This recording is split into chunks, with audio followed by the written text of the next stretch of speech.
GS for all के इतिहास की इस कक्षा में आपका स्वागत है। आज आइए हम औरंगजेब को देखते हैं, जो कि अंतिम मुगल महान शासकों में से एक है। अब इसके बाद जो भी शासक आएंगे वह कमजोर मुगल उत्तराधिकारी कहलाएंगे। तो आइए अंतिम महान मुगल शासक को देखा जाए, जिसका नाम औरंगजेब है। इसका कालखंड 1658 से 1707 है और इसे आलमगीर या जिंदा पीर भी कहा जाता है। आलमगीर का मतलब होता है, जिसमें आलम मतलब विश्व होता है और गीर का मतलब होता है विजेता। तो इसे विश्व विजेता यानी विश्व को जीतने वाला यानी आलमगीर की उपाधि धारण की थी।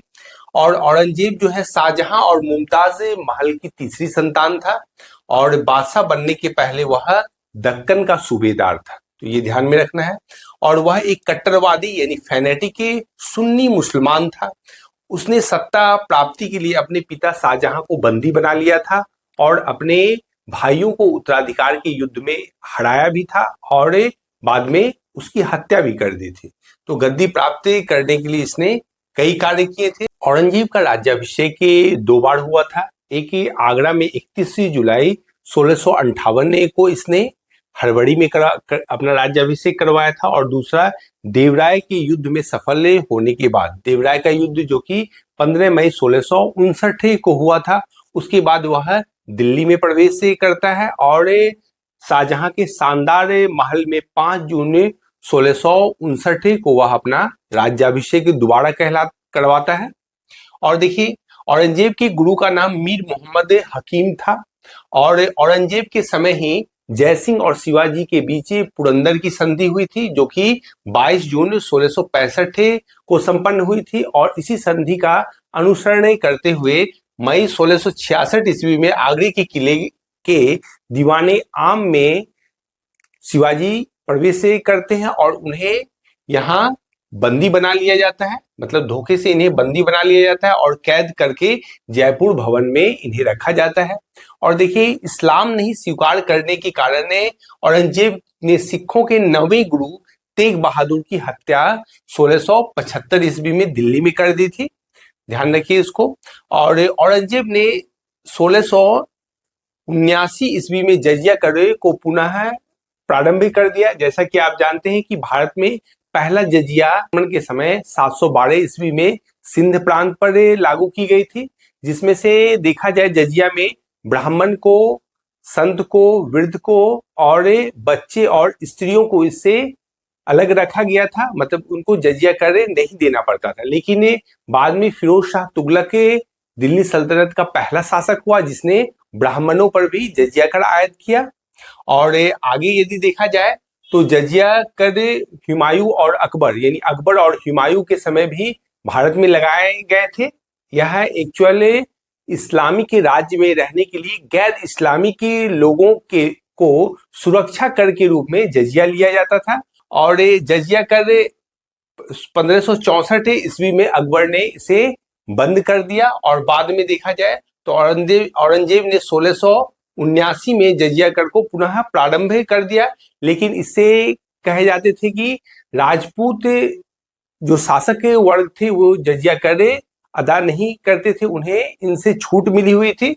और 1720 में मोहम्मद शाह के द्वारा जजिया को अंतिम रूप से समाप्त कर दिया गया। तो यह है जजिया कर को आप ध्यान में रखिए, इससे भी प्रश्न बनते हैं। औरंगजेब ने बीबी के मकबरे का निर्माण 1679 ईस्वी में औरंगाबाद मतलब महाराष्ट्र के औरंगाबाद में करवाया था। और 1686 में अकबर ने दक्षिण के बीजापुर और 1687 में दक्षिण के ही गोलकुंडा को मुगल साम्राज्य में मिला लिया। औरंगजेब के समय हुए जाट विद्रोह का नेतृत्व गोकुल और राजा राम ने किया था। और राजा नाम और गोकुल के नेतृत्व में हुए विद्रोह में 1670 ईस्वी में तिलपत की लड़ाई जाट और मुगलों के बीच हुई थी, जिसमें कहा जाता है कि तिलपत की लड़ाई में जाट बुरी तरीके से हार गए थे और यहीं गोकुल की हत्या कर दी जाती है। यही देखिए, गोकुल को मौत के घाट उतार दिया जाता है। बाद में राजा राम के नेतृत्व में पुनः जाटों ने मुगलों के खिलाफ विद्रोह किया था। और इसी के क्रम में सिकंदरा में स्थित अकबर के मकबरे को तहस नहस कर दिया था, यानी मकबरे को उखाड़ गया था और कब्र से अकबर के, अगर देखा जाए तो, कंगाल को भी निकाल के तहस नहस कर दिया। और देखिए, भरतपुर राजवंश की नींव औरंगजेब के शासन काल में ही राजा राम के पुत्र चूड़ामन ने रखी थी। तो चूड़ामन का नाम आप ध्यान में रखिएगा। बाद में चूड़ामन के बाद एक और बड़े जाट नेता सूरजमल का नाम आएगा, जो कि जाटों के गैरिबाल्डी के रूप में जाने जाते हैं। और औरंगजेब के समय हिंदू मनसबदारों की संख्या 337 से पहुंच गई थी, जो कि अन्य मुगल बादशाहों में सर्वाधिक थी। और कहा जाता है कि औरंगजेब ने अपने सबसे ज्यादा अधिकारी यानी ऑफिसर्स की नियुक्ति हिंदू वर्ग से की थी। और औरंगजेब के समय सर्वाधिक सेनापति भी हिंदू ही अधिकारी थे। और औरंगजेब का पुत्र अकबर दुर्गादास के बहकावे में आकर औरंगजेब के खिलाफ विद्रोह कर दिया था। और औरंगजेब ने कुरान को अपने शासन का मुख्य आधार बनाया, यानी वह शरीयत के आधार पर, यानी इस्लामिक के कानून के आधार पर शासन को प्राथमिकता दी थी उसने, क्योंकि वह कट्टर सुन्नी मुसलमान था। और सिक्कों पर कलमा खुदवाना और नवरोज के त्योहार को मनाना, जो कि आप जानते हैं नवरोज के त्योहार को बलबन ने प्रारंभ किया था और अकबर भी उसे कहा जाता है उल्लासित रूप से मनाता था। और भांग की खेती करना, गाना बजाना, झरोखा दर्शन, तुलादान प्रथा ये होती थी कि जो बादशाह एक तुला के एक पलड़े पर बैठ जाता था और सोने चांदी या अन्य वस्तुएं दूसरे पलड़े पर चढ़ाई जाती थी, और जो भी था वह दान स्वरूप जनता में वितरित कर दी जाती थी। यही तुलाबाद दान प्रथा थी। और हिंदू राजाओं के माथे पर अपने हाथ से तिलक लगाना, यह प्रथा अकबर ने प्रारंभ किया था। और देखिए, सती प्रथा आदि पर प्रतिबंध लगा दिया। तो ये सभी अब औरंगजेब के काल में प्रतिबंधित हो गए। और दरबार में होली, दीपावली आदि का त्योहार मनाना भी बंद कर दिया गया। औरंगजेब ने दरबार में संगीत पर पाबंदी लगा रखी थी, क्योंकि वह शरीयत के अनुसार हराम मानी जाती है संगीत। और देखिए, इसने संगीतकों को भी अवकाश दे रखा था। और कहा जाता है कि भारतीय शास्त्रीय संगीत पर सर्वाधिक फारसी में पुस्तकें औरंगजेब के काल में ही लिखी गई थी।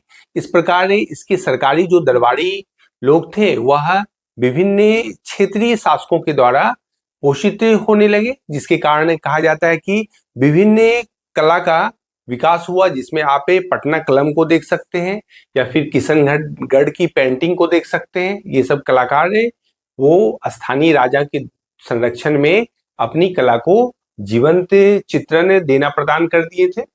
और देखिए आगे, औरंगजेब स्वयं वीणा बजाने में भी दक्ष था।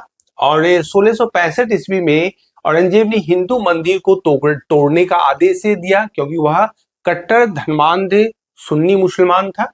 और पाटन का जिसमें सोमनाथ मंदिर है जो गुजरात में है, बनारस का विश्वनाथ मंदिर जो काशी विश्वनाथ मंदिर के नाम से जाना जाता है, एवं वीर सिंह देव द्वारा जहांगीर के काल में बनाया गया मथुरा में निर्मित केशव देव मंदिर था।